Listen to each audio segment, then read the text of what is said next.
শ্রোতা মণ্ডলীও জানতে চাই, গত বছরের জুলাই মাসে যারা সামাজিক যোগাযোগ মাধ্যমে প্রোফাইল পিকচার লাল করে দিয়েছিল, তাদের উদ্দেশ্যে কোনো বার্তা কি আপনি দিতে চান?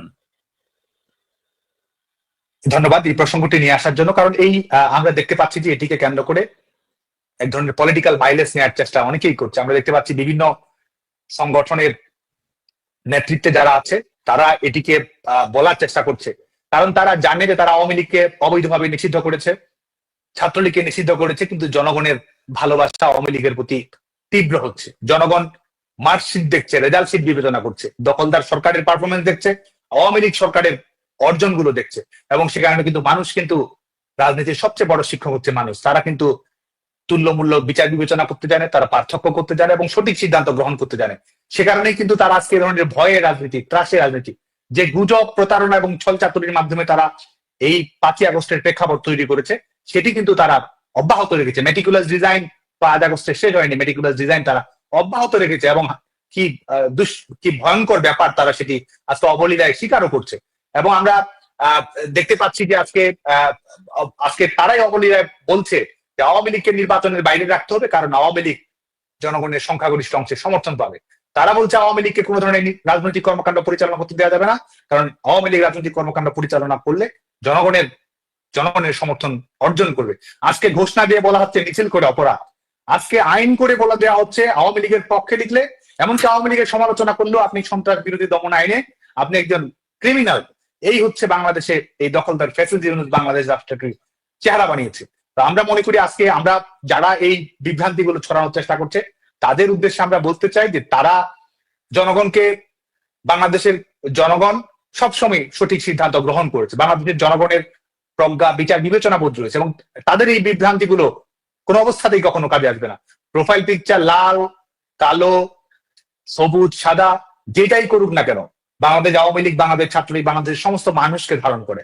প্রত্যেকটি মানুষের স্বপ্নকে বাস্তবায়ন করা, প্রত্যেকটি মানুষের মর্যাদা নিশ্চিত করা, শান্তি, স্বস্তি, স্থিতিশীলতা, নিরাপত্তা এবং সমৃদ্ধি নিশ্চিত করা, সেটি কিন্তু আওয়ামী লীগের কাজ। আওয়ামী লীগ অবকাঠামোগত উন্নয়ন সম্প্রসারণ করেছে, তার সুবিধা তো গোটা বাংলাদেশের মানুষ পায়। আওয়ামী লীগ অর্থনৈতিক উন্নয়ন সম্প্রসারিত করেছে, দলমত নির্বিশেষে বাংলাদেশের প্রত্যেকটি মানুষ উপকৃত হয়েছে। তো ভবিষ্যতে আওয়ামী লীগের রাজনীতি, ছাত্রলীগের রাজনীতির মাধ্যমে সাধারণ মানুষ উপকৃত হবে, কারণ এই দলটির এজেন্সি, এই ছাত্র সংগঠনটির এজেন্সির, এই সংগঠনটির মালিকানা মানুষের স্বপ্নের সঙ্গে এই সংগঠনটির সম্পর্ক রয়েছে। তো যে কারণে প্রোফাইল পিকচার যে রঙই থাকুক না কেন, আমরা সবাই মিলে লাল সবুজের বাংলাদেশ তৈরি করব। আপনি আমাদের সমালোচনা করেছেন, আপনি আমাদের বিরুদ্ধে প্রতিবাদ করেছেন, আপনি আপনার অস্বস্তি জানিয়েছেন, আপনি আমাদেরকে প্রশ্ন করেছেন, আপনার প্রশ্ন, আপনার সাহস, আপনার সমালোচনায় আমাদের শক্তি। এবং একই সঙ্গে যারা অপরাধমূলক কর্মকাণ্ড করেছে, যারা ফৌজদারি অপরাধমূলক কর্মকাণ্ড করেছে, যারা বাংলাদেশের প্রচলিত আইন অনুযায়ী অপরাধ করেছে, তাদেরকেও আইনানুগ প্রক্রিয়ায় আমরা ভবিষ্যতে যখন এই দখলদার সরকারের পরাজয় ঘটিয়ে গণতান্ত্রিক বাংলাদেশ নির্মাণ করব, তখনও আজকে 11 মাস ধরে বাংলাদেশকে যেভাবে মবের রাজত্ব, ত্রাসের রাজত্ব, মব রিপাবলিকে পরিণত করা হচ্ছে, সেটি নয়। আমরা বাংলাদেশের মানুষের মর্যাদা এবং নিরাপত্তা নিশ্চিত করব, আইনের শাসন সুপ্রতিষ্ঠিত করব, দলমত নির্বিশেষে যারা অপরাধী তাদের বিরুদ্ধে আমাদের বাংলাদেশ ছাত্রলীগের পক্ষ থেকে আমরা অবস্থান ক্লিয়ার করব, এবং গোটা বাংলাদেশের ছাত্র সমাজ যেন একটি আধুনিক সমৃদ্ধ গণতান্ত্রিক বাংলাদেশ পায়। মুক্তিযুদ্ধের মধ্য দিয়ে অর্জিত বাংলাদেশে মুক্তিযুদ্ধের অঙ্গীকার যেন আমাদের রাজনীতি, আমাদের সমাজ জীবনের মৌল বিষয় হিসেবে থাকে, সেই লক্ষ্যে আমরা কাজ করবো। এবং সাধারণ শিক্ষার্থীদেরকে তারা বলেছে বিভিন্ন ধরনের প্রচার প্রচারণা নিজেরাই চালিয়েছে, ছাত্রলীগ ভয়ঙ্কর হিসেবে ফিরবে। ছাত্রলীগ ভয়ঙ্কর হিসেবে ফিরবে এটি ছাত্রলীগ বলেনি, এটি বলেছে যারা এই মেটিকুলাস ডিজাইনার, যারা এই ছদ্মবেশ ধারণ করে তাদের এই কোটা সংস্কার আন্দোলন করেছে। আজকে তারা বলছে বিপ্লব, তারা বলছে সংস্কার, তারা বলছে সংবিধান, অথচ 5ই আগস্টের আগে কিংবা 3 আগস্টের আগে কোথায় ছিল এসব কথা বলেছে একটি, বাস্তবায়ন করেছে আরেকটি, গুজবের আশ্রয় নিয়েছে, প্রতারণার আশ্রয় নিয়েছে, কারণ তারা জানতো যে এই বিষয়গুলো যদি সরাসরি সামনে আসতো, বাংলাদেশের জনগণকে বিভ্রান্ত করার জন্য তাদের যে কৌশল রয়েছে সেটি কোনো অবস্থাতেই সফলতার মুখ দেখতো না। সে কারণে তারা সেটি অবলম্বন করেছে, এবং আমরা তাদের দ্বিচারিতার মুখোশ উন্মোচিত হয়ে গেছে, তাদের মুখ এবং মুখোশের পার্থক্য জনগণের সামনে প্রকাশিত হয়ে গেছে।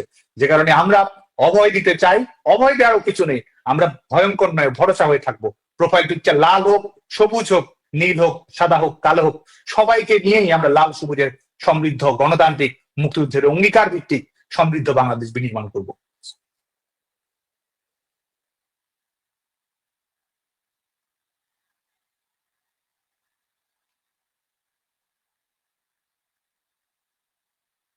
আমাকে কি শোনা যাচ্ছে? আমি মিউটেড হয়ে গিয়েছিলাম। এই যে এখন শোনা যাচ্ছে। শিক্ষার্থীদের সাথে, হ্যাঁ, এই যে শিক্ষার্থীদের সাথে যারা মেটিকুলাসলি ডিজাইনের অংশ হিসাবে তাদেরকে ব্যবহার করা হয়েছে, তাদের সাথে যে একটি বড় গ্যাপ তৈরি হলো বাংলাদেশ ছাত্রলীগের, কিভাবে তা ঘুচাবেন? সেতু বন্ধন তৈরি করার ব্যাপারে কিভাবে কাজ করছেন? 12 মাস তো প্রায় হয়ে গেল। সাদ্দাম হোসেন, প্লিজ। ধন্যবাদ। স্বাভাবিকভাবেই আপনি জানেন যে বাংলাদেশে যে বাস্তবতা প্রতিষ্ঠিত হয়েছে, যেখানে ছাত্রলীগের নেতা কর্মী তো দূরের কথা, ছাত্রলীগের যারা সাধারণ কর্মী সমর্থক শুভানুযায়ী কিংবা ছাত্রলীগের কর্মীর বন্ধু সহপাঠী, তারাও আজকে কি ধরনের সহিংসতার শিকার হচ্ছে, শিক্ষার অধিকার থেকে বঞ্চিত হচ্ছে, আপনারা সেটি লক্ষ্য করেছেন, দেখেছেন। এবং সাধারণ শিক্ষার্থীরা কিন্তু রুখে দাঁড়িয়েছে, সাধারণ শিক্ষার্থীরাই বরং আমাদের পথ প্রশস্ত করেছে। আজকে এই 11 মাস ব্যাপী যে নারকীয় দমন পীড়ন চালানো হচ্ছে, শিক্ষার্থীদের সবচেয়ে বৃহত্তর অংশের প্রতিনিধিত্বকারী সংগঠন বাংলাদেশ ছাত্রলীগকে নিষিদ্ধ করা হয়েছে, সাধারণ শিক্ষার্থীরা কিন্তু আমাদের পথ থেকে শিক্ষার্থীরাই প্রশস্ত করেছে। হাজী দানেদ বিজ্ঞান এবং প্রযুক্তি বিশ্ববিদ্যালয়ে ছাত্রলীগের কর্মীকে পরীক্ষা দিতে গেলে যখন তাকে তার উপর সহিংসতা চালানো হয়, তখন কিন্তু আমাদের মেয়েরা, আমাদের ছেলেরা, সাধারণ শিক্ষার্থীরা তারাই কিন্তু রুখে দাঁড়িয়েছে। বরিশাল বিশ্ববিদ্যালয়ে আমাদের ছাত্রলীগের কর্মীদের শিক্ষার অধিকারের জন্য ছেলেমেয়েরাই কিন্তু রুখে দাঁড়িয়েছে। এবং আজকে হয়তো যারা আবাসিক হলে রয়েছে, যারা বিভিন্ন ডিপার্টমেন্টে পড়ছে, তারা কিন্তু তাদের বন্ধু, তাদের সহপাঠী যে ছাত্রলীগ করে, সে হয়তো প্রকাশ্যে কিছু বলতে পারছে না। এই রাজনৈতিক পরিবেশ, এই ফ্যাসিস্ট রাষ্ট্র ব্যবস্থার কারণে অনেক কিছু তার পক্ষে বলা সঙ্গত হচ্ছে না, কিন্তু গোপনে বাংলাদেশ ছাত্রলীগের কর্মীদের নিরাপত্তা নিশ্চিত করা, সেজন্য ক্লাসে আসতে পারে, সেজন্য পরীক্ষা দিতে পারে, সেটির নিশ্চয়তা করা, তাকে যে মৃত্যুর মুখোমুখি প্রত্যেক মুহূর্তে হতে হচ্ছে, সেখানে বন্ধুদেরকে আশ্রয় দেওয়া, প্রত্যেকটি ক্ষেত্রে কিন্তু শিক্ষার্থীরাই বরং পথ দেখাচ্ছে। শিক্ষার্থীদের এই ভালোবাসা আমাদেরকে অভিভূত করেছে, এবং এটি সচেতন একটি প্রচেষ্টা আছে বাংলাদেশ ছাত্রলীগকে ক্যারেক্টার অ্যাসাসিনেশনের মাধ্যমে, আতঙ্কের পরিবেশ ছড়ানোর মাধ্যমে। এই প্রচেষ্টা তো রয়েছেই, এবং এই জুলাই আগস্টের একটি প্রভাব তো অবশ্যই রয়েছে, নেতিবাচক প্রভাব, যেটির মাধ্যমে বাংলাদেশ ছাত্রলীগকে শিক্ষার্থীদের বিপরীতে ঠেলে দেওয়ার চেষ্টা করা হয়। অথচ আপনি দেখুন যে বাংলাদেশ ছাত্রলীগের কর্মকাণ্ড যদি দেখেন, এই বিগত জুলাই বাংলাদেশ ছাত্রলীগ বাংলাদেশের যে সবচেয়ে বড় ফুটসাল টুর্নামেন্ট, ক্রিকেট টুর্নামেন্ট গুলোর আয়োজন করেছে বেসরকারি বিশ্ববিদ্যালয়ের শিক্ষার্থীদের নিয়ে। বাংলাদেশের প্রত্যেকটি বেসরকারি বিশ্ববিদ্যালয়ের শিক্ষার্থীরা আমাদের সেই কর্মসূচিগুলোতে অংশগ্রহণ করেছে। তারা ছাত্রলীগ করে না, অনেক হয়তো আমাদের দলের সমর্থকও নয়, কিন্তু বাংলাদেশ ছাত্রলীগের কর্মীদের কর্মসূচিতে কিন্তু তারা স্বতঃস্ফূর্ত ভাবে এসেছে। মাদ্রাসা শিক্ষার্থীদেরকে নিয়ে আমরা কাজ করেছি, জব ফেয়ার করেছি, স্কিল ডেভেলপমেন্ট প্রোগ্রামের আয়োজন করেছি, নানা মাত্রিক কর্মসূচির মাধ্যমে কিন্তু আমরা শিক্ষার্থীদের কাছেই আমরা গিয়েছি, কারণ শিক্ষার্থীরাই আমাদের এই সংগঠনটির সত্যিকারের মালিক। তো সে কারণে আমরা বিশ্বাস করি যে আমরা শিক্ষার্থীদের সেই আস্থাটি অর্জন করব, শিক্ষার্থীদের ভালোবাসা আমরা অর্জন করবো, এবং শিক্ষার্থীরা অলরেডি আমাদেরকে যে ভালোবাসা দেখাচ্ছে, আমাদেরকে নানাভাবে সহযোগিতা করছে, এমনকি আমাদের ভুল ত্রুটিগুলো আমরা এটা করতে পারতাম, এটা হলে এটা হতে পারতো, সেগুলোও কিন্তু তারা অবলীলায় বলছে। বাংলাদেশ ছাত্রলীগ এভাবে কাজ করলে এই ধরনের ঘটনাগুলো নাও ঘটতে পারতো। শিক্ষার্থীরাই কিন্তু আমাদেরকে পথ দেখাচ্ছে, আমাদেরকে বাংলাদেশ ছাত্রলীগের পেজের মাধ্যমে, আমাদের সঙ্গে সরাসরি যোগাযোগ করার মাধ্যমে, ছাত্রলীগের কর্মীদের সঙ্গে যোগাযোগ করার মাধ্যমে সব সময় কিন্তু তারা বাংলাদেশ ছাত্রলীগ নিয়ে শিক্ষার্থীরাই মতামত দিচ্ছে, পলিসি ঠিক করে দিচ্ছে, ভবিষ্যৎ কর্মপরিকল্পনা নির্ধারণ করে দিচ্ছে, এবং শিক্ষার্থীরাই তো আমাদের সবচেয়ে বড় স্টেক হোল্ডার। বাংলাদেশ ছাত্রলীগ তো তাদেরই সংগঠন, তাদের সংগঠন, শিক্ষার্থীদের সংগঠন, শিক্ষার্থীরাই বাংলাদেশ ছাত্রলীগের ভবিষ্যৎ নিশ্চিত করবে। এবং আমরা আরো বেশি ইতিবাচক কর্মসূচি কিভাবে গ্রহণ করা যায় এই পরিবর্তিত পরিস্থিতিতে, কারণ আমরা কিন্তু স্বাভাবিক কর্মকাণ্ড, স্বাভাবিক একটি বাস্তবতার মধ্যে নেই। এমনকি বাংলাদেশে আপনি জানেন যে গণতান্ত্রিক পথ প্রক্রিয়া হয়তো ত্রুটি বিচ্যুতি আছে, সরকার দলের রাজনীতি, বিরোধী দলের রাজনীতি হয়তো এক এক রকম হয়, কিন্তু আজকে বাংলাদেশে যেটি বিরাজ করছে সেটি তো হচ্ছে যে আপনার কোনো স্বাধীনতা নেই, আপনার কোনো নাগরিক অধিকার নেই, আপনার সংবিধান প্রদত্ত কোনো অধিকার নেই, আপনি শিক্ষা প্রতিষ্ঠানে যেতে পারছেন না, প্রত্যেকটা মুহূর্তই হাতের মুঠোয় মৃত্যু নিয়ে আপনাকে কিন্তু ছুটোছুটি করতে হচ্ছে। তো এক ধরনের বিরল অভিজ্ঞতার মধ্য দিয়ে শুধুমাত্র ছাত্রলীগের কর্মীদেরকেই নয়, গোটা বাংলাদেশের নাগরিকদেরকেই কিন্তু যেতে হচ্ছে। কারণ ছাত্রলীগের যারা কর্মীদের যারা সহপাঠী রয়েছে, তারা প্রশ্ন করছে যে তারা বিগত সমস্ত বছরই তো তাদের ছাত্রদল করা বন্ধুটি, তাদের আত্মগোপন করে থাকা ছাত্র শিবিরের বন্ধুটি, তাদের প্রতিবাদী ছাত্র ইউনিয়ন, ছাত্র ফেডারেশনের বন্ধুটি তো নির্বিঘ্নে ক্যাম্পাসে থেকেছে, লেখাপড়া করেছে, প্রতিবাদ কর্মসূচি করেছে, ছাত্রলীগের অধিকার কেন থাকবে না? শিক্ষার্থীরা তো প্রশ্ন করছে, শিক্ষার্থীরা আওয়ামী লীগ নাও করতে পারে, শিক্ষার্থীরা ছাত্রলীগ নাও করতে পারে, কিন্তু শিক্ষার্থীরা তো বঙ্গবন্ধুকে ভালোবাসে, শিক্ষার্থীরা তো মুক্তিযুদ্ধের অঙ্গীকারকে গভীরভাবে ধারণ করে, তারা প্রশ্ন করছে, তারা আমাদেরকে এই আন্দোলনের সুযোগ নিয়ে আজকে জাতির পিতা বঙ্গবন্ধু শেখ মুজিবুর রহমানকে নিয়ে প্রশ্নবিদ্ধ করার অপচেষ্টা করা হচ্ছে। ধানমন্ডি 32 নম্বর তো গোটা বাংলাদেশের তারুণ্যের সবচেয়ে প্রিয় ঠিকানা। বঙ্গবন্ধুর জীবন, তার সৌর্যিত তরুণ প্রজন্মের সবচেয়ে বড় অনুপ্রেরণা। যারা রাজনীতি করে, রাজনীতি করে না, সবার কাছে আজকে তারা দেখছে যে তাদেরকে ব্যবহার করে আজকে ভিন্ন খাতে বাংলাদেশকে প্রভাবিত করার চেষ্টা করছে। শিক্ষার্থীরা প্রশ্ন করছে, শিক্ষার্থীরা এর উত্তরও জানে, এবং বাংলাদেশের ছাত্র সমাজই আমি বিশ্বাস করি যে আমাদের গণতান্ত্রিক বাংলাদেশ, মুক্তিযুদ্ধের অঙ্গীকারে বাংলাদেশ বিনির্মাণে তারাই আগামীতে নেতৃত্ব দেবে। বাংলাদেশ ছাত্রলীগ তাদের সহযাত্রী থাকবে। সম্মানিত দর্শক শ্রোতা, আপনারা যারা আমাদেরকে সরাসরি শুনছেন প্রেস এক্সপ্রেসের স্টুডিও ওয়াশিংটন ডিসি থেকে দস্তগীর জাহাঙ্গীরের উপস্থাপনায় অপ্রিয় সত্যের মুখোমুখি হচ্ছেন সাদ্দাম হোসেন, যিনি বাংলাদেশ ছাত্রলীগের বর্তমান সভাপতি এবং ডাকসু এর এজিএস ছিলেন গত নির্বাচিত সেশনে।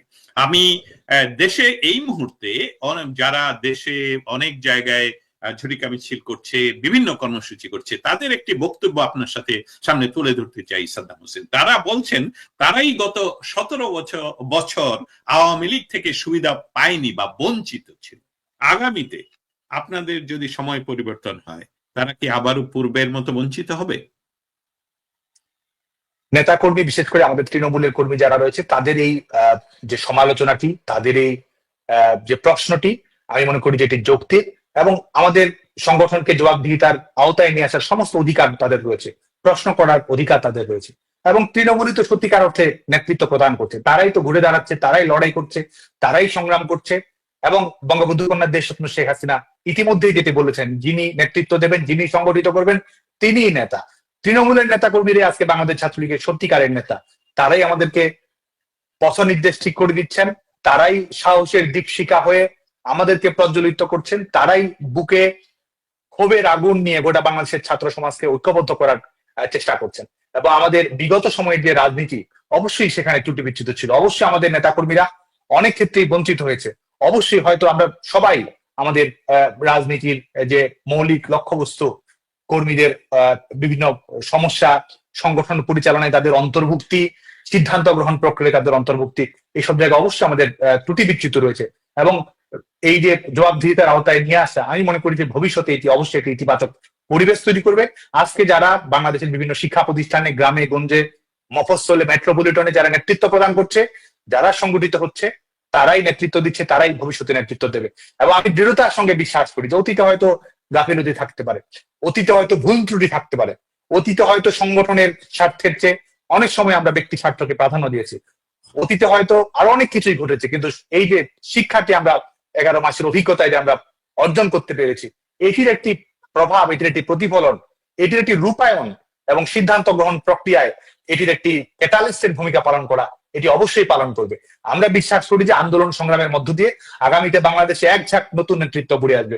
এই প্রতিবাদ, প্রতিরোধ, সংগ্রাম এবং ত্যাগের মাধ্যমেই আগামী দিনে আমাদের রাজনীতিতে নতুন ভাবে অনেক নেতৃত্বের তৈরি হবে, যারা হয়তো বাংলাদেশকে পথ দেখাবে। এবং বাংলাদেশ ছাত্রলীগের কর্মী যারা রয়েছেন, তারাই বাংলাদেশের আন্দোলন সংগ্রামের জীবন কাঠি, তারাই ভবিষ্যতের রূপরেখা বদলে দেবে।